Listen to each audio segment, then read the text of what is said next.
अभी बुक खोलो, अपना पहला चैप्टर में आओ। हम लोग क्या है, नोट्स नहीं देता है, हम तुम लोग का बुक के अंदर ही तुम लोग को जो जो मार्किंग चाहिए सारा बुक में करवा देगा, ताकि तुम लोग को अलग से नोट्स का कभी जरूरत नहीं पड़े। बुक खोला, इसी में सारा मार्किंग है। जब रिवाइज करना पढ़ना, ऐसे पलटा और पूरा चैप्टर रिवाइज हो गया आधा घंटा में, ऐसा मार्किंग करना है अपने को ऑब्जेक्टिवली, ताकि एग्जाम टाइम में एक एक लाइन बाय लाइन रटना नहीं पड़े। फटाफट ऐसे देखा, हाँ हाँ ठीक है, समझ में आ गया इसमें ये, राइट। तो अभी पहला पेज के अंदर अपने को इंपॉर्टेंट क्या है, कुछ खास नहीं यहाँ पे बता रहा है फैक्टर्स ऑफ प्रोडक्शन के बारे में। देखो क्या बता रहा है, फैक्टर्स ऑफ प्रोडक्शन के बारे में। फैक्टर्स ऑफ प्रोडक्शन क्या क्या है, लैंड है, लेबर है, कैपिटल है, और या फिर एंटरप्रेन्योरशिप बोल लो, क्या फर्क पड़ता है, एक ही बात है। और इनके बदले में क्या मिलता है, लैंड के बदले में मिलता है रेंट, लेबर के बदले में वेजेस, कैपिटल के बदले में इंटरेस्ट, एंटरप्राइज के बदले में प्रॉफिट। और प्रोड्यूसर क्या करता है, इनको कंबाइन करके गुड्स एंड सर्विसेज प्रोड्यूस करता है। तो ये चीज यहाँ पे लिखा हुआ, these are combined together for production of goods and services. अब यहाँ पे नीचे देखेगा तो तुम लोग को सेक्टर दिखेगा, 3 बुलेट दिख रहा है, टुकी टुकी दिख रहा है। उसमें पहला टुकी है फर्म, और तीसरा टुकी में दिखेगा तुम लोग का हाउस होल्ड दिख रहा है। एक है हाउस होल्ड और एक है फर्म। तुम लोग ये बुक लेके आए क्या, इसलिए थोड़ा सा दिक्कत हो रहा है, कोई बात नहीं। यहाँ पे तुम लोग देखो, तुम लोग दिखाई देगा हम क्या मान कर रहे हैं। कॉन्सेप्ट वही है, जब तुम लोग का बुक आ जाएगा हमसे हमारा बुक ले जाना, उसको देख के मार्क कर लेना। तो फर्म क्या करता है और हाउस होल्ड क्या करता है, हम लोग का थोड़ा थोड़ा पिक्चर क्लियर हो गया। एक इकोनॉमी में सारा फैक्टर्स ऑफ प्रोडक्शन का ओनर कौन है, हाउस होल्ड। हाउस होल्ड वो फैक्टर्स देता है किसको, फर्म को। फर्म उन फैक्टर्स को कंबाइन करके करता है production of goods and services. Goods and services firms बेचता है हाउस होल्ड को। क्लियर है यहां तक स्टोरी। जब हाउस होल्ड फर्म्स को फैक्टर्स ऑफ प्रोडक्शन देता है तो फर्म्स हाउस होल्ड को उसका पैसा देगा ना, जैसे रेंट दे रहा है, इंटरेस्ट दे रहा है, प्रॉफिट दे रहा है। इनको कंबाइनली हम लोग बोलता है फैक्टर इनकम। कंबाइनली इनको क्या बोलते हैं हम लोग, जैसे इन चारों को कंबाइन करके हम लोग फैक्टर्स ऑफ प्रोडक्शन बोलता है, लैंड, लेबर, कैपिटल, एंटरप्रेन्योरशिप को। इनके बदले में जो मिलता है उसको बोलता है हम लोग फैक्टर इनकम। तो फैक्टर इनकम क्या है, फैक्टर्स के बदले में फर्म जो हाउस होल्ड को देता है पैसा, उसको बोलता है हम लोग फैक्टर इनकम। तो तुम लोग को यहाँ सेकेंड टुकी में मिल रहा होगा फैक्टर इनकम, मिल रहा है। ये क्या होता है, फर्म को हाउस होल्ड देता है फैक्टर्स ऑफ प्रोडक्शन, उसके बदले में फर्म हाउस होल्ड को देता है rent, interest, salary, wages and profit. ये है फैक्टर इनकम। क्लियर हो रहा है,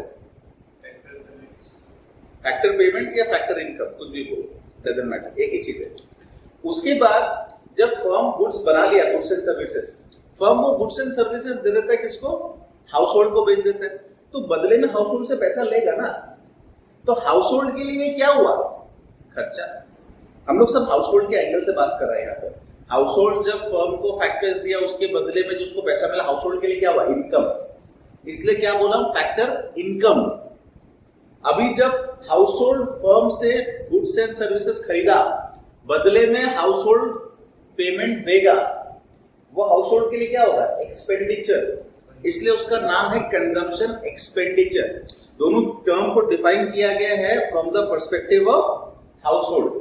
तो यहां पे तुम लोग ब्रैकेट में लिख सकता है, जहां ये हम फैक्टर इनकम लिखा है ना, उसके ब्रैकेट में लिख लो रेंट, वेजेस, इंटरेस्ट, प्रॉफिट। ये हो गया बेसिकली फैक्टर इनकम। और कंजम्पशन एक्सपेंडिचर क्या हो गया कि payment for purchase of goods and services, payment for purchase of goods and services. ये पेमेंट कौन देता है, फर्म, सॉरी हाउस होल्ड देता है फर्म को। फैक्टर इनकम कौन देता है, फर्म देता है हाउस होल्ड को। अभी सर्कुलर फ्लो ऑफ इनकम क्या हुआ, पहले फैक्टर्स गया हाउस होल्ड से फर्म में, कन्वर्ट हुआ गुड्स एंड सर्विसेज में, गुड्स एंड सर्विस वापस आया हाउस होल्ड के पास। फर्म हाउस होल्ड को दिया फैक्टर इनकम, वो उसका कमाई हुआ, फिर जब गुड्स एंड सर्विसेज को खरीदा उसके बदले में उसको पेमेंट देना पड़ा, कंजम्पशन एक्सपेंडिचर के रूप में वापस चला गया फर्म के पास। तो ये चीज घूम रहा है, गुड्स एंड सर्विसेज भी घूम रहा है, पैसा भी, इसी को बोलता है सर्कुलर फ्लो ऑफ इनकम। तो नीचे यहाँ पे लाइन में लिखा हुआ भी है, thus income flows from firm to household in the form of factor payments and then from household to firm in the form of consumption expenditure. Such a flow of money is called circular flow of income. समझ में आया circular flow of income क्या होता है? अभी circular flow को यहाँ पे और थोड़ा सा ब्रॉडली डिफाइन किया है। सेकंड पेज पे अगर तुम लोग देखेगा तो इस डेफिनेशन को समझने के लिए हम तुम लोग को और सिंपल पहले उसका हम लोग पार्ट समझा देता है। Phases of circular flow. Circular flow का 3 फेज होता है, ठीक है? सर्कुलर फ्लो में क्या हो रहा है? 3 फेज। पहला फेज है जनरेशन फेज। जनरेशन फेज क्या होता है? जहां इनकम जनरेट हो रहा है। जनरेशन फेज क्या होता है? जहां इनकम जनरेट हो रहा है। ये कब होता है? जब प्रोड्यूसर गुड्स एंड सर्विसेज बनाता है। इनकम जनरेट कब हो रहा है? कुछ नया प्रोड्यूस होने से ही तो इनकम जनरेट होता है ना, चाहे गुड्स प्रोड्यूस हो या सर्विस प्रोड्यूस हो। कुछ नया जब ऐड होता है तभी तो इनकम होगा। हम कुछ नया सर्विस देगा तभी हमको इनकम मिलेगा। एक प्रोड्यूसर जब नया गुड बनाएगा तभी उसको इनकम मिलेगा। तो इनकम जनरेट कब होता है? जब गुड्स एंड सर्विसेज प्रोड्यूस होता है। तो पहला फेज है इनकम जनरेशन का, जिसमें प्रोड्यूसर्स मतलब फर्म्स हाउस होल्ड से फैक्टर्स लेता है, उनको मिलाता है और गुड्स एंड सर्विसेज बनाता है। That is the first phase, generation of income. Second phase, जो ये प्रोडक्शन किया उससे जो इनकम वो जनरेट किया वो सारा खुद नहीं रखता है, वो बांट देता है। किसमें बांट देता है? अकेला खुद से तो बन नहीं गया ना। हम एंटरप्रेन्योर है, हम खड़ा हो गया तो क्या कुछ बन गया? क्या नहीं बना ना। हमको हाउस होल्ड से फैक्टर्स लेना पड़ा ना कुछ बनाने के लिए, तो उसके बदले में उनको पैसा देना पड़ेगा ना। हम किसी से लैंड लिया उसके बदले में उसको रेंट देना पड़ेगा, किसी से लेबर लिया उसको सैलरी वेजेस देगा, किसी से कैपिटल लिया उसको इंटरेस्ट देगा, मान लो अभी से लिया तो हमको इंटरेस्ट देगा। तो ये सब देना पड़ेगा ना। उसके बाद जो बचेगा प्रॉफिट वो हमको मिलेगा। वो भी किसको दे रहा है? एक्चुअली एंटरप्रेन्योर को दे रहा है। अगर हम एंटरप्रेन्योर तो हमको मिलता है। तो फर्म के एंगल से अगर तुम सोचो तो वो भी उसको देना है। किसको? ओनर को। तो जो गुड्स एंड सर्विसेज प्रोड्यूस करके वो वैल्यू जनरेट किया, वो वैल्यू पूरा का पूरा तो उसको बांट ही देना है। कुछ रेंट में चला जाएगा, कुछ सैलरी वेजेस में चला जाएगा, कुछ इंटरेस्ट में चला जाएगा, बचा कुचा ओनर ले जाएगा। तो सेकेंड फेज है डिस्ट्रीब्यूशन ऑफ इनकम। इसमें क्या होता है? वो जो गुड्स एंड सर्विसेज बना उसका जो वैल्यू जनरेट हुआ वो वैल्यू बट जाता है लैंड, लेबर, कैपिटल और एंटरप्रेन्योरशिप। इस बंटवारा को बोलते हैं हम लोग डिस्ट्रीब्यूशन फेज। तो सेकेंड फेज क्या हो गया? डिस्ट्रीब्यूशन का फेज। थर्ड फेज है डिस्पोजिशन, मतलब डिस्पोज करना। तो जब फर्म फैक्टर ये गुड्स एंड सर्विसेज बना लिया, अब फर्म गुड्स एंड सर्विसेज को बेचेगा और हाउस होल्ड उसको खरीदेगा। हाउस होल्ड उसको खरीदने के लिए खर्चा करेगा, एक्सपेंडिचर करेगा। तो दिस इज डिस्पोजिशन फेज। इस फेज में हाउस होल्ड फर्म से गुड्स एंड सर्विसेज खरीदता है, उसके बदले में उसको कंजम्पशन एक्सपेंडिचर देता है, उसको बोलता है डिस्पोजिशन फेज। तो 3 फेज है सर्कुलर फ्लो ऑफ इनकम में। पहला है जनरेशन, जहां प्रोड्यूसर फैक्टर्स को कंबाइन करके गुड्स एंड सर्विसेज बनाता है। सेकेंड है डिस्ट्रीब्यूशन फेज, जो गुड्स एंड सर्विसेज का वैल्यू ऐड हुआ वो उसको बांट देता है amongst the factors. Third phase है डिस्पोजिशन फेज, जहां पे house holds goods and services जो खरीदा था उसके अगेंस्ट पेमेंट देता है, कंजम्पशन एक्सपेंडिचर करता है। तो यहाँ पे तुम लोग देखिएगा 3 फेज, जनरेशन, डिस्पोजिशन और डिस्ट्रीब्यूशन एंड डिस्पोजिशन। जनरेशन में क्या होता है? प्रोड्यूस, दिख रहा है? Firms produce. जनरेशन फेज में क्या होता है? फर्म गुड्स एंड सर्विसेज बनाता है। डिस्ट्रीब्यूशन फेज में क्या हो रहा है? फैक्टर इनकम, मतलब बेसिकली क्या? डिस्ट्रीब्यूशन, लैंड के अगेंस्ट रेंट, उस हिसाब से डिस्ट्रीब्यूशन। ये देखो rent, wages, interest and profit, ये बट जा रहा है इनकम। जो गुड्स बना उसका जो वैल्यू है वो बट जा रहा है सब फैक्टर्स में। उसके बाद डिस्पोजिशन फेज में क्या हो रहा है? Spent on goods and services, spending on goods and services, जो कि क्या है, कंजम्पशन एक्सपेंडिचर। तो डिस्पोजिशन स्पेस में क्या हो रहा है, कंजम्पशन एक्सपेंडिचर। अभी जो मीनिंग ऑफ सर्कुलर फ्लो ऊपर तुम लोग देख रहे हैं, पैराग्राफ इंग्लिश में सुंदर सा दिया हुआ तुम लोग को दिखाई दे रहा है, उसमें यही लिखा हुआ है, उसको थोड़ा सीधा कर देते हैं। It refers to the cycle of generation of income in the production process, its distribution among the factors of production, and finally its circulation from household to the firms in the form of consumption expenditure। तो ये जो तीन phase है, इन्हीं को जोड़ के circular flow of income, कि भाई इनकम पहले जनरेट हो रहा है, फिर बट रहा है, फिर डिस्पोज हो रहा है, उसी को हम लोग बोलते हैं सर्कुलर फ्लो ऑफ इनकम। और क्योंकि ह्यूमन वांट्स अनलिमिटेड है, हम लोग एक गुड खरीदा, दूसरा गुड का रिक्वायरमेंट पैदा हो जाता है, इसलिए इकोनॉमी में सर्कुलर फ्लो चलता रहता है। प्रोड्यूसर गुड्स प्रोड्यूस करता जाता है, हम लोग गुड्स कंज्यूम करता जाता है। It never stops, it is continuous flow. अभी क्वेश्चन ये भी आ सकता है, why is it a continuous flow? Because human wants कभी खत्म नहीं होगा, इसलिए प्रोडक्शन कभी खत्म नहीं होगा। समझ में आ गया?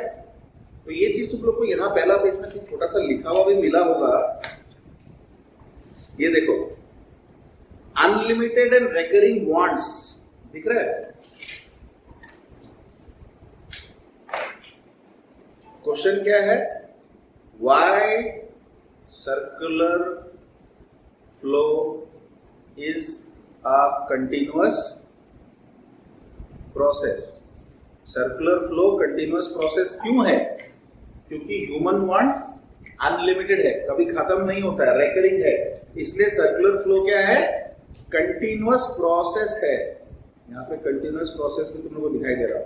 सर्कुलर फ्लो कंटिन्यूअस प्रोसेस क्यों है? Because of the fact that human wants are unlimited. Household, और ये समझ में आ गया हाउस होल्ड का क्या रोल है, फर्म्स का क्या रोल है। अभी दो तीन छोटा मोटा कॉन्सेप्ट है, देखो यहाँ पे स्टॉक एंड फ्लो बोल के एक कॉन्सेप्ट है, उसके बाद रियल फ्लो, मनी फ्लो बोल के कॉन्सेप्ट है। बड़ा सिंपल सा कॉन्सेप्ट है, ठीक है? बुक में हम बाद में दिखाएगा तुम लोगों को, पहले हम थोड़ा सा समझा देते हैं, बड़ा तुम इसी को देखता जाएगा। स्टॉक और फ्लो, स्टॉक सुन के क्या लगता है? जमा पूंजी, कहीं जमा। फ्लो, कुछ बह रहा है, राइट? जमा पूंजी को हम लोग मेजर कैसे कर सकते हैं? ये ऐसे बहुत कॉमन चीज है, तुम लोग बहुत बार सुना है, बहुत बार देखा है, बट डिफाइन करने आता है तो दिक्कत हो जाता है। अभी जैसे ये बोला बहुत सुंदर सा एक English phrase, at a point of time measure कर सकता है कि भाई आज के डेट में हमारे पास कितना है, या एट दिस वेरी मोमेंट हमारे पास कितना है। एक साल में हमारे पास कितना है तुम लोग मेजर नहीं कर सकते, क्योंकि साल में हमारे पास जो कितना वाला बात है बदलता रहेगा। कभी हम खर्चा करेगा, कभी हम कमाएगा और खर्चेगा और कमाएगा, बदलता रहेगा। You can't measure it over a period of time, you will have to measure it at a point of अभी कितना है, ये तुम फाइनेटली बता सकते हैं अभी कितना है, पर पूरा साल में कितना रहेगा नहीं बता पाएगा, क्योंकि वो बढ़ता घटता रहेगा। तो जिन चीजों को, जिन वेरिएबल्स को हम लोग एक पॉइंट ऑफ टाइम पे मेजर करता है, उन वेरिएबल्स को बोलता है स्टॉक, और ये स्टैटिक होता है। आज के टाइम पे अगर ये अभी हम बोलते हैं, मान लो हमारे पॉकेट में कितना पैसा है, हम निकाल के यहाँ गिना 2000 रुपए, तो आज 7:05 में हमारे पॉकेट में 2000 रुपया था। तुम 10 दिन बाद भी पूछेगा कि भैया 9 तारीख को 7:05 में आपके पॉकेट में कितना पैसा था, तो वो 2000 ही रहेगा, क्योंकि वो कब पूछ रहे, 9 तारीख को 7:05 में आपके पॉकेट में कितना पैसा था, वो तो चेंज नहीं होगा ना बाद में।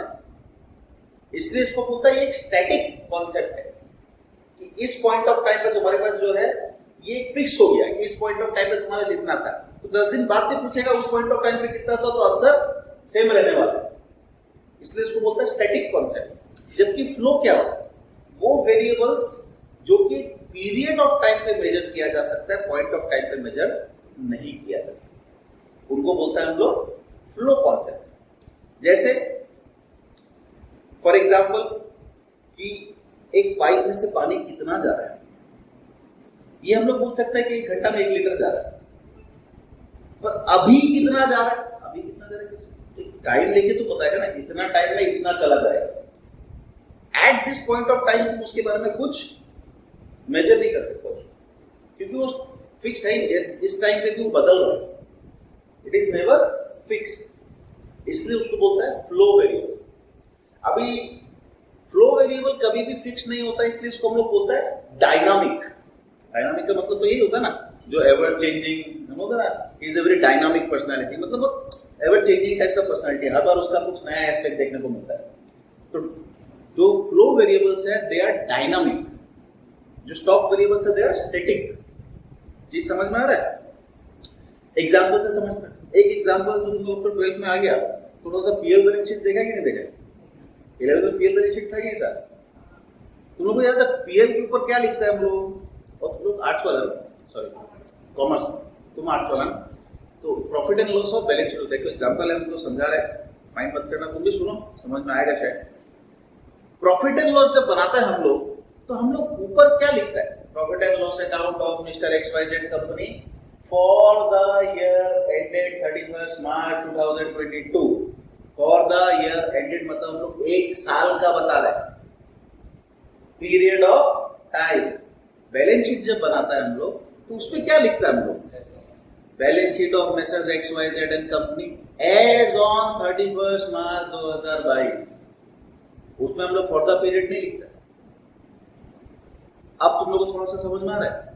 पीएल में जितना भी आइटम्स लिखता है हम लोग, सारा लो, इसलिए तो पीरियड में लिख रहा है हम लोग कि भाई इस एक साल में तुम्हारा सेल कितना हुआ। एक पॉइंट ऑफ टाइम पर तुम सेल नहीं बता सकते ना, सेल तो चल रहा है, तुम उसको एक साल में मेजर करके बताया कि इस साल में हमारा सेल इतना हुआ, इस साल में हमारा परचेज इतना हुआ। पर बैलेंस शीट पे जितना भी आइटम लिख रहे हो सारा स्टॉक है। मतलब कौन से वेरिएबल? स्टॉक वेरिएबल है जिनको एक टाइम पे मेजर करना पड़ता है कि भाई 31 मार्च को हमारे पास कैश इतना था, 31 मार्च को हमारा बैंक में बैलेंस इतना था, 31 मार्च को हमारे पास गुड्स इन्वेंट्री इतना था, 31 मार्च को हमारा देनदारी इतना था, राइट? ये सारा का सारा क्या है? स्टॉक वेरिएबल से। और जो पीएल में लिखता है, जिसको हम लोग पीरियड ऑफ टाइम पे मेजर करता है, वो सारा का सारा क्या है? Flow variables. अब आ जाओ बुक पे, यहां पे सुंदर सा एक डिफरेंस का चार्ट दिया हुआ है, देखो दिख रहा है? स्टॉक और फ्लो। पहला वाला में देखो, स्टॉक के लिए बोला है स्टॉक वेरिएबल्स वो वेरिएबल्स है जो पॉइंट ऑफ टाइम पे मेजर किया जाता है। फ्लो वेरिएबल्स वो वेरिएबल्स है जो पीरियड ऑफ टाइम पे। ये सारा पढ़ने का जरूरत नहीं पड़ेगा तुम लोग, कचरा सीधे टेबल देखने से काम हो जाएगा। उसके बाद नेचर ऑफ कॉन्सेप्ट में देखो, स्टॉक क्या है? स्टैटिक। फ्लो क्या है? डायनामिक। अब एक टाइम डायमेंशन, तो वो स्टॉक में टाइम डायमेंशन नहीं है, फ्लो में टाइम डायमेंशन है। मतलब जब फ्लो को तुम बताता है, उसके साथ तुमको बताना पड़ेगा कि इस पीरियड का बता रहा है। पर स्टॉक क्या है? पॉइंट ऑफ टाइम में, इसलिए तुमको उसके साथ उसका पीरियड, मतलब फ्लो वो वेरिएबल है जिनको तुम एक पीरियड में ही मेजर कर सकता है, एट ए पॉइंट में ही मेजर कर सकता है। तो इसलिए बोलता है flow has time dimension, stock does not have a, मतलब पीरियड नहीं बताना, उसको भी at a point of time पड़ता है। कोई कंफ्यूज मत होना कि स्टॉक भी तो हम लोग बोल रहे हैं एज दिस, बट उसको पीरियड पे नहीं बताना पड़ता है, इसलिए उसको बोलता है does not have A time dimension. तो पॉइंट नंबर 2 में लिखा है डज नॉट और इट हैज। समझ गया? एग्जाम्पल दिया है, एग्जाम्पल तो तुम लोग खुद ही बना लेगा, बट फिर भी देख लेते हैं। बुक बंद करो, हम पढ़ता है, तुम लोग बताना। भाई मारुति वाला 2022 में कितना गाड़ी बनाया? समझ गया? अभी गुलमोई बोलेगा, गुलमोई पूरा क्लास में अभी तक कुछ नहीं बोला। दिल्ली में कितना गाड़ी है आज का डेट में?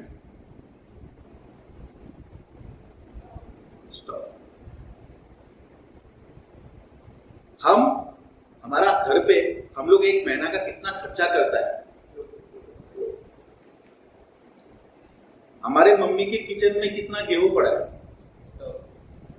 समझ में आ रहा है? बहुत इजी है। तो ये एग्जाम्पल्स यहाँ पे दिया हुआ है, पढ़ते रहना। उसके बाद आ गया टाइप्स ऑफ सर्कुलर फ्लो। इसमें सर्कुलर फ्लो के अंदर दो टाइप का फ्लो हम लोग देखा। अभी सर्कुलर फ्लो तो हम लोग पूरा समझ ही लिया क्या होता है। अभी हम लोग बात किया था बस 2 सेक्टर इकोनॉमी का, उसको हम लोग धीरे धीरे बड़ा करेगा, उसको हम लोग 3 सेक्टर भी डालेगा, 4 सेक्टर भी डालेगा। पहले हम लोग बात किया 2 सेक्टर का फ्लो समझ में आ गया। जब हाउस होल्ड और फर्म रहता है उनके बीच का आपस का क्या लेन देन है। हाउस होल्ड क्या देता है फर्म्स को? Factor services, land labour capital entrepreneurship. Firm उसके बदले में क्या देता है? Factor income. फैक्टर इनपुट नहीं, फैक्टर इनपुट तो हाउस होल्ड दे रहा है। इनपुट मतलब हो गया मटेरियल्स, इनपुट्स तो हाउस होल्ड दे रहा है फर्म को। फर्म क्या दे रहा है? फैक्टर इनकम या फैक्टर पेमेंट, जो बोलना चाहो बोलो। फैक्टर पेमेंट को कैसे देता है? पैसा नहीं देता ना। अगर तुम उसको लैंड दे रहे हो तो तुमको बदले में क्या दे रहा है? रेंट। रेंट तो पैसा में दे रहे हो, तुम उसको सामान दे रहे हो, लैंड। उसके बाद जब वो गुड्स एंड सर्विसेज बना लेता है फर्म, तो उसके बाद फर्म तुमको क्या देता है? गुड्स एंड सर्विसेज बना के जो तुमको बेच रहा है गुड्स एंड सर्विसेज, तो वो तुमको क्या दे रहा है? Goods and services. उसके बदले में तुम उसको क्या दे रहे हैं? Consumption expenditure. किस चीज में दे रहे हैं? पैसा में दे रहे हैं। तुम उसे सामान खरीदा, उसके बाद तुम उसको क्या देगा? पैसा। तो यहाँ पे 2 टाइप का फ्लो दिख रहा है हम लोग को। एक तो गुड्स एंड सर्विसेज का, चाहे वो फैक्टर्स ऑफ प्रोडक्शन हो, इनपुट सर्विसेज हो, चाहे वो प्रोड्यूस गुड्स एंड सर्विसेज हो। वो क्या? फिजिकल फ्लो, मतलब फिजिकल चीज इधर से उधर, लैंड जा रहा है, लेबर जा रहा है, कैपिटल जा रहा है, एंटरप्रेन्योरशिप जा रहा है, बना हुआ गुड्स एंड सर्विसेज आ रहा है। ये बोलता है फिजिकल फ्लो, मतलब रियल फ्लो।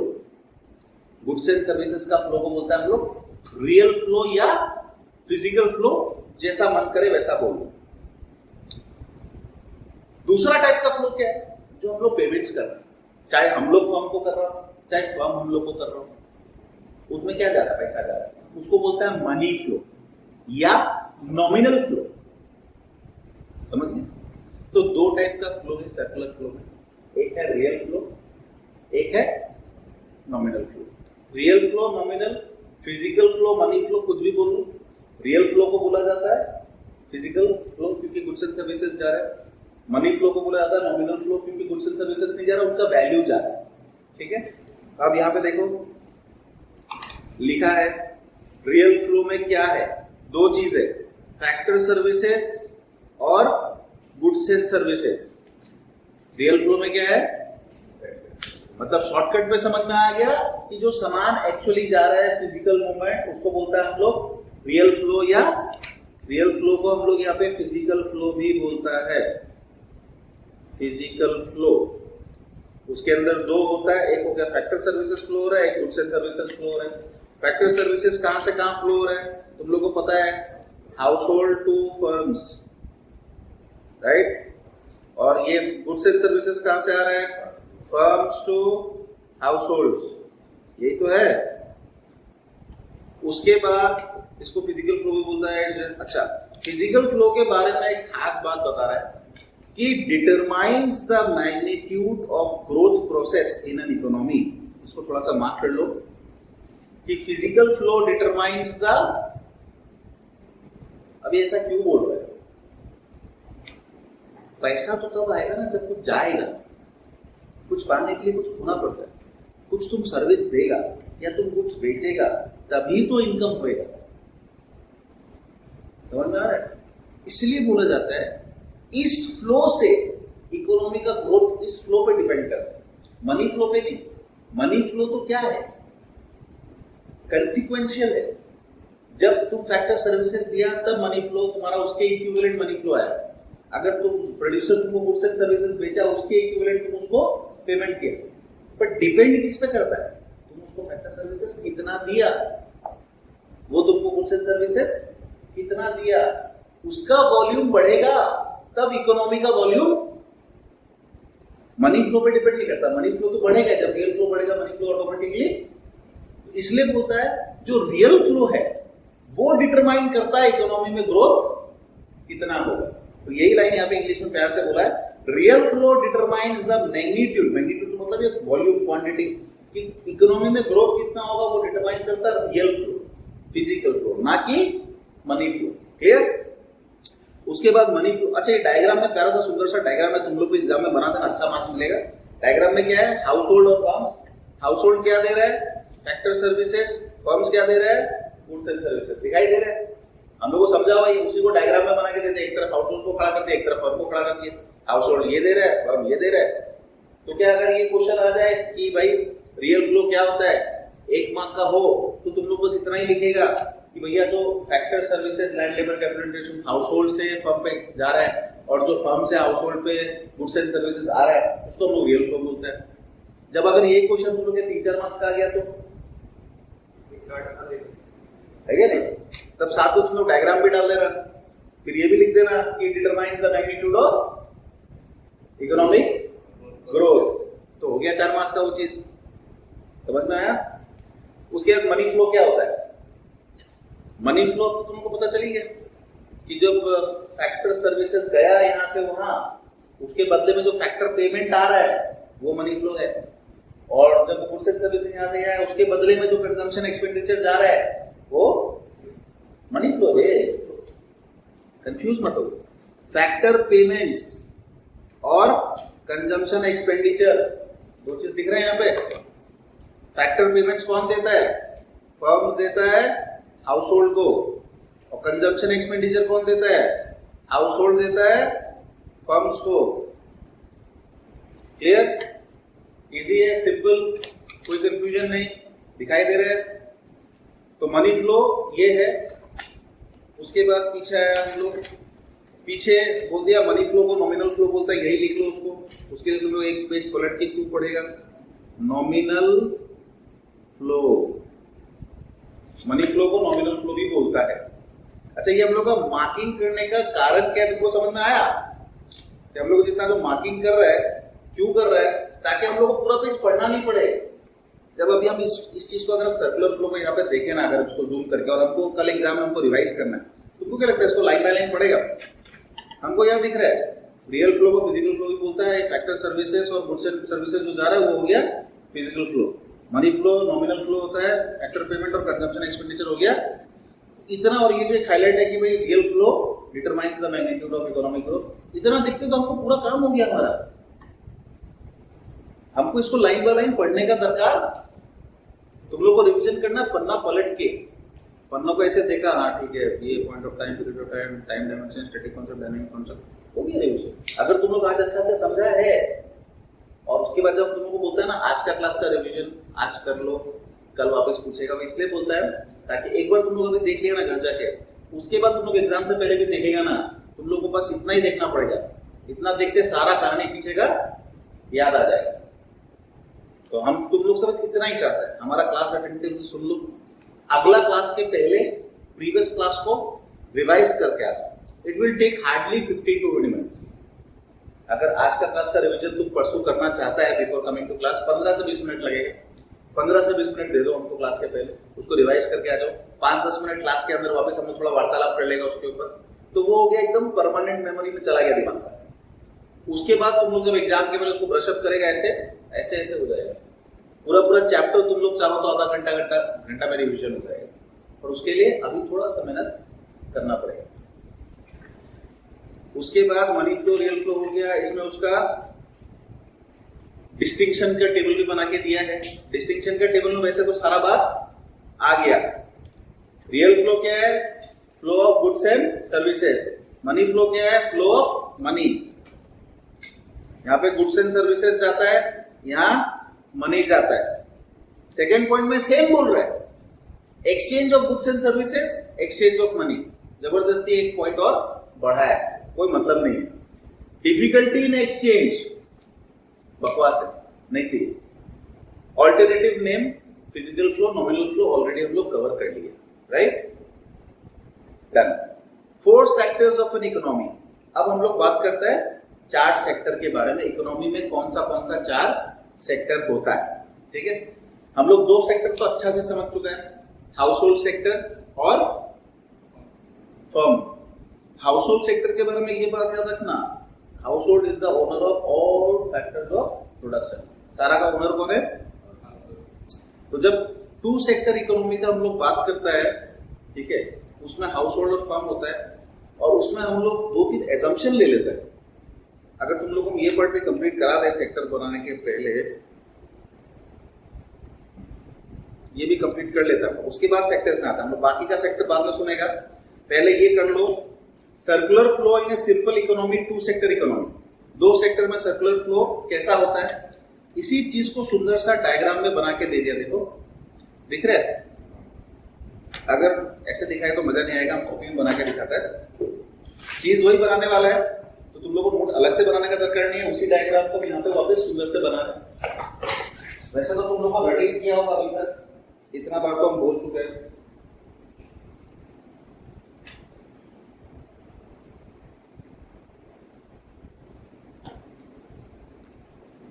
हम इतना बार बोल चुके हैं वो चीज, तुम लोग को मोटा मोटी रटी किया होगा, बट फिर भी हम एक बार सुंदर से बना देता। हाउस होल्ड, यहां पे है अपना हाउस होल्ड और यहां पे है अपना फर्म्स। ठीक है, हाउस होल्ड क्या दे रहा है, फर्म्स को फैक्टर सर्विसेज दे रहा है। ये एरो देखो कहां से कहां जा रहा है, ये यहां से यहां जा रहा है। क्या जा रहा है इसके अंदर, फैक्टर सर्विसेज, सर्विसेज जो कि क्या है, लैंड, लेबर, कैपिटल, एंटरप्रेन्योरशिप। ठीक है, फिजिकल फ्लो, ये कैसा फ्लो है, फिजिकल वाला फ्लो है। फर्म से क्या आ रहा है हाउस होल्ड के पास, ये इधर जा रहा है, ये इधर जा रहा है, इधर जा रहा है, कैसे जा रहा है, क्या जा रहा है, factor payments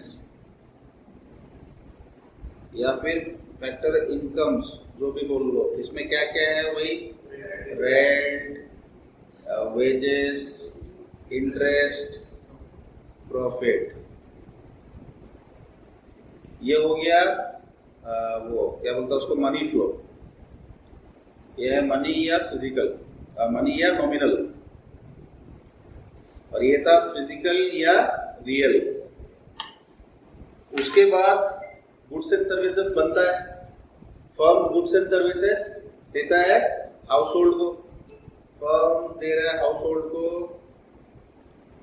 goods and services, जो कि वो बनाया था।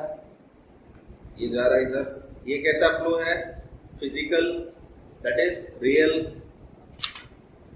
उसके बदले में हाउस होल्ड क्या देता है, consumption expenditure, that is payment for goods and services. ये है तुम्हारा मनी फ्लो, यही है सर्कुलर फ्लो। इसी को एक डायग्राम में सुंदर से बना दिया। अब तुम लोग इसमें थोड़ा सा स्मार्टनेस क्या दिखाना पता है बनाते वक्त, जो हम नहीं दिखा पाया। ऊपर जो लाइन यूज कर रहा है ना, जैसे ये ऊपर से गया है, ये ऊपर से गया, या रेक्टेंगुलर स्ट्रेट लाइंस, उसको दे देना दोनों मनी फ्लो वाला, और कर्व वाला लाइन जो है वो दोनों दे देना फिजिकल फ्लो वाला। क्योंकि तुम लोग अगर बोलेगा ना defined circular flow of income 4 marks का 5 मार्क्स का, तो तुम लोग को स्टेप स्टेप लिखना भी पड़ेगा ना, और डायग्राम भी बनाना पड़ेगा। तो लिखते वक्त आसान नहीं होगा कि जो सर्कुलर लाइन जा रहा है वो रियल फ्लो है, जो स्ट्रेट लाइन जा रहा है वो मनी फ्लो है। समझ गया? इसलिए या फिर मनी फ्लो को ऊपर की तरफ कर देना आउटर, और रियल फ्लो को इनर की तरफ कर देना, ताकि तुम लोग को लिखने में आसानी है। यहाँ पे वो लोग वही किया, देखो ऊपर से फैक्टर सर्विसेज गया, एकदम नीचे से गुड्स एंड सर्विसेज आया, दोनों रियल फ्लो। ये भी रियल, ये भी रियल। तो रियल को वो लोग आउटर रिंग में रखा है और मनी को इनर रिंग में रखा है। ये दोनों क्या है, इनर रिंग वाला मनी फ्लो। और डिफाइन क्या कर दिया यहां पे, the outer loop, the inner loop, दिख रहा है? तो उनके लिए लिखने में आसानी हो गया कि आउटर लूप में ये है, इनर लूप में ये है। अभी इसमें जरूरी क्या है समझना, ये एजम्पशंस, कुछ एजम्पशंस हम लोग लेता है, ठीक है?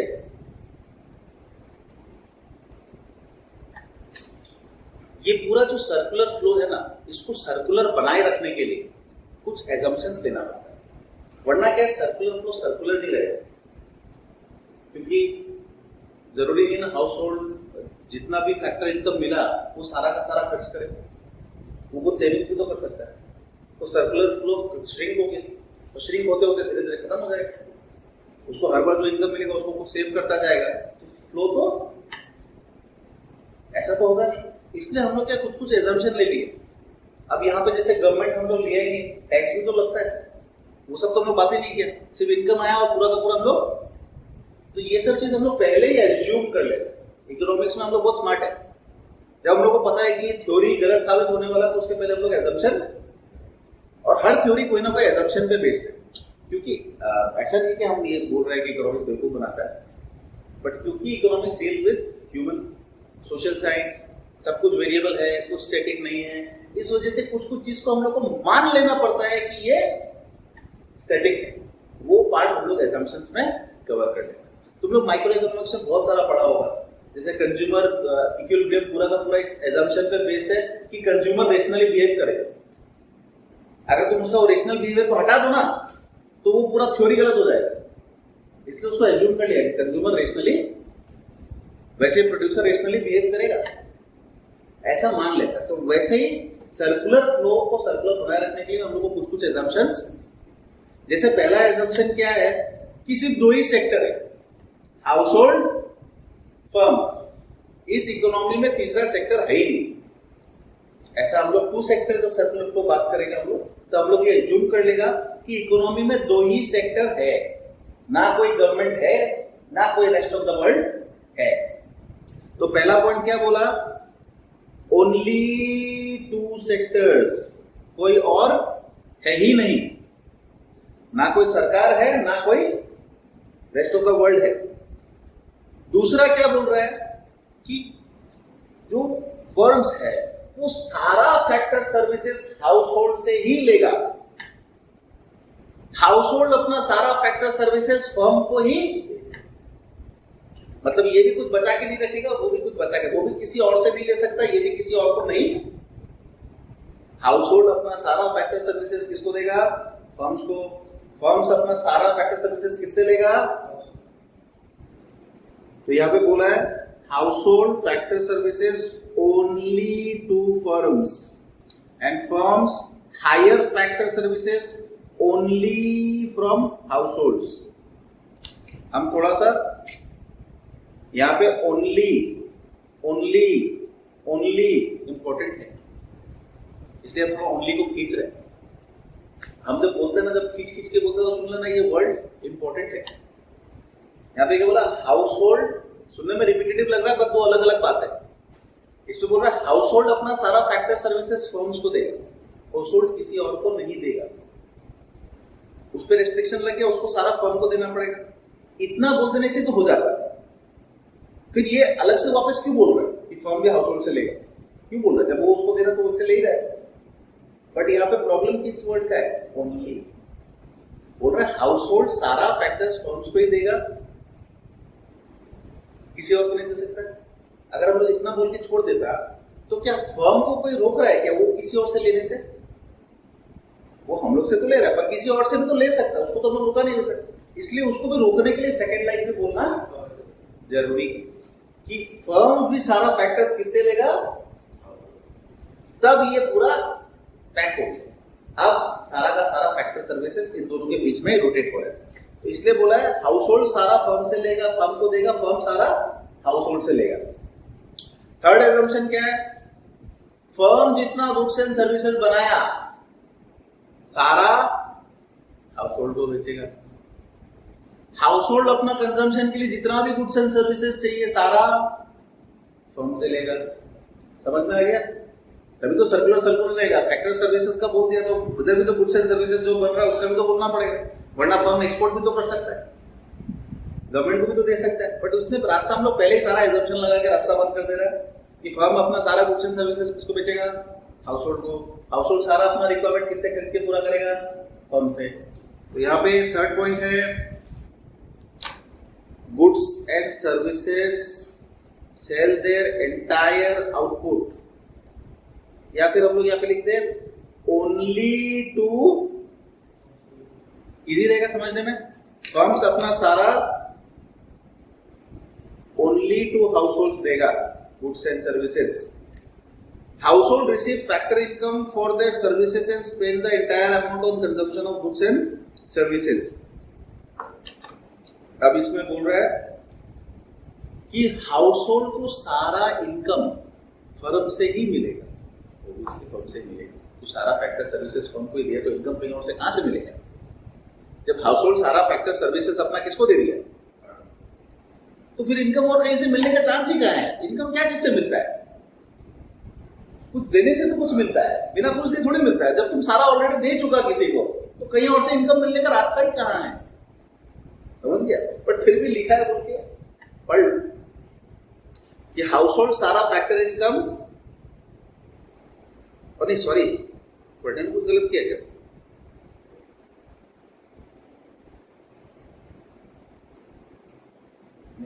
ये पॉइंट इरिलेवेंट है, नॉट रिक्वायर्ड।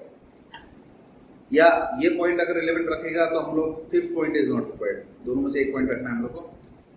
ये पॉइंट तो हम एक्चुअली पढ़ने में फास्ट पढ़ दिया, भूल जाओ उसको, that's part is not required. अभी इसमें जो बोलना चाहता है ये लोग कि हाउसहोल्ड को जितना भी इनकम मिला वो सारा का सारा खर्च कर देगा, वो कुछ बचाएगा। वो लोग बोलना क्या चाह रहा है कि हाउसहोल्ड को जितना भी इनकम मिला वो सारा का सारा खर्च कर देगा, कुछ भी बचाएगा नहीं। यही चीज यहां पे लिखा है, नो सेविंग्स। क्या लिखा है? फोर्थ और फिफ्थ सेम ही है, फोर्थ में और फिफ्थ में एक ही बात लिखा है। दोनों को मर्ज कर लो, दोनों को मर्ज करके एक ही पॉइंट बना लो कि household spend the entire income, ठीक है, on consumption of goods and services. Firms अपना हाउसहोल्ड अपना सारा इनकम स्पेंड कर देगा, मतलब वो कोई भी सेविंग्स नहीं करेगा। तो ये कुछ एजम्पशंस हम लोग ले लिया। सिंपल अगर हम लोग पढ़े तो क्या एजम्पशंस लिए हम लोग? 3-4 एजम्पशन लिए हम लोग। पहला क्या, सिर्फ 2 ही सेक्टर है, उसके अलावा कोई नहीं है। दूसरा एजम्पशन क्या लिया? हाउसहोल्ड सारा फैक्टर्स फर्म को ही देगा, फर्म सारा फैक्टर हाउसहोल्ड से ही लेगा। तीसरा, फर्म्स अपना सारा आउटपुट हाउसहोल्ड को ही बेचेगा, हाउसहोल्ड सारा अपना रिक्वायरमेंट फर्म से ही, इसमें लिखा नहीं है बट उसमें लिख देगा वो, हाउसहोल्ड अपना सारा रिक्वायरमेंट फर्म से ही लेगा। चौथा पॉइंट, हाउसहोल्ड को जितना भी इनकम हुआ वो सारा का सारा कंजम्पशन एक्सपेंडिचर में खर्च कर देगा, वो कुछ भी बचाएगा नहीं। ये समझ में आया हम लोग को? गुड। तो ये 4 एजम्पशंस है। ये सब क्या है? एजम्पशंस, ठीक है।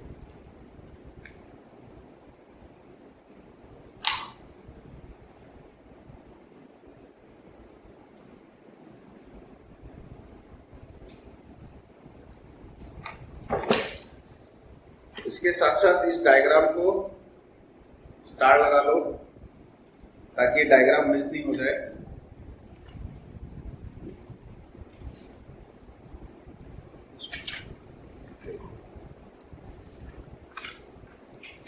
Now, conclusions,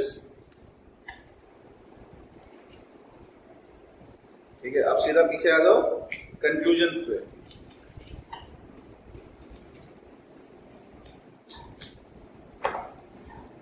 कंक्लूजन्स पे क्या है? जो हम लोग एजम्पशंस ले रहे हैं ना, उसी से जो कंक्लूजन निकल के आ रहा है वही यहां पे लिखा हुआ है, ठीक है। जितना गुड्स बना उतना का पूरा गुड्स हाउसहोल्ड खरीद लिया, कंज्यूम कर लिया। तो इसमें क्या लिखा है? पहला, total production is equal to total consumption. मिल रहा है? Total production is equal to जितना प्रोडक्शन हुआ सारा कंज्यूम हो गया। Factor payment, factor payment is equal to factor income. जितना उनका फैक्टर्स पे खर्चा हुआ उतना ही हाउसहोल्ड का इनकम हुआ, जितना हाउसहोल्ड का इनकम हुआ उतना ही खर्चा हुआ। तो ऑब्वियसली जब हम लोग एज्यूम ही कर लिया है कि सारा फैक्टर्स हाउसहोल्ड फर्म्स को ही देगा और फर्म सारा फैक्टर हाउसहोल्ड से ही लेगा, तो इसका जितना खर्चा होगा उतना ही इसका इनकम होगा, इसका जितना इनकम होगा उसका उतना ही खर्चा होगा। दूसरा रास्ता ही नहीं, सेविंग्स तो है ही नहीं। उसके बाद क्या है? Consumption expenditure is equal to factor income. जितना इनकम हुआ पूरा का पूरा खर्च हो गया। Expenditure is equal to income, ठीक है। उसके बाद क्या बोल रहा है, real flow is equal to money flow. जितना गुड्स एंड सर्विसेज फ्लो हो रहा है उतना ही मनी फ्लो हो रहा है। ये कंक्लूजन बता रहा है, सिंपल है। कंक्लूजन भी अगर हम लोग समझे तो कुछ ज्यादा है नहीं।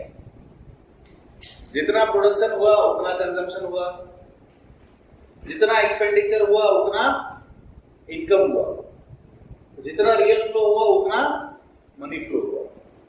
This is circular flow of income in a two sector economy on the basis of few assumptions. Assumptions को कभी मत भूलना। अगर तुम लोग माइक्रो इकोनॉमिक्स में तुम लोग पढ़ा होगा डिमांड का डेफिनेशन या किसी भी चीज का डेफिनेशन, उसमें क्या होता है, assuming the other things remaining constant. ऐसा कुछ पढ़ा हुआ याद आ रहा है कि बाकी चीज को हम लोग कांस्टेंट मान लेता है। लॉ ऑफ डिमांड पढ़ा ना, क्या होता है लॉ ऑफ डिमांड? ऐसा मत बनाओ यार, 11 पास हो गया तो हमको हर बार ऐसा फील दे रहा है कि कुछ नहीं आता है। अब इधर में तुम लोग को डिमांड, एग्रीगेट डिमांड समझना पड़ेगा ना, डिमांड लाना पड़ेगा। लॉ ऑफ डिमांड क्या बोलता था? Other things remaining the same. When price of a commodity increases, its quantity demanded falls, and vice versa. यही तो लॉ ऑफ डिमांड है। इतना हम ज्यादा पूछने जाएंगे 11 के बारे में, हमको लग रहा है कि हम पूरा 11 तुम लोग को वापस पढ़ाने बैठ जाएगा। वैसा हम लोग को नहीं करना है। अभी ये चीज समझ में आएगी, सर्कुलर फ्लो टू सेक्टर पूरा एकदम क्लियर, कोई प्रॉब्लम नहीं है। वैसे सिलेबस के हिसाब से चैप्टर कंप्लीट हो गया। उसके बाद यहाँ पे रिवीजन आ गया है, गाइडलाइंस आ गया है, HOTS आ गया है, कुछ। उसके बाद कुछ एडिशनल नॉलेज का बात लास्ट में होगा। लोग का क्या बुक लिखने का तरीका अलग है, पावर बूस्टर।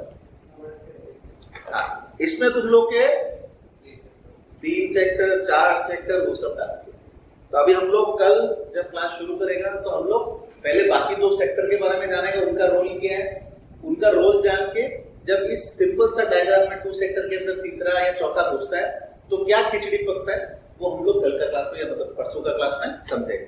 हम जब भी कल बोलता है उसका मतलब है नेक्स्ट क्लास, जब भी हम गया हुआ कल बोलता है उसका मतलब है प्रीवियस क्लास, ठीक है।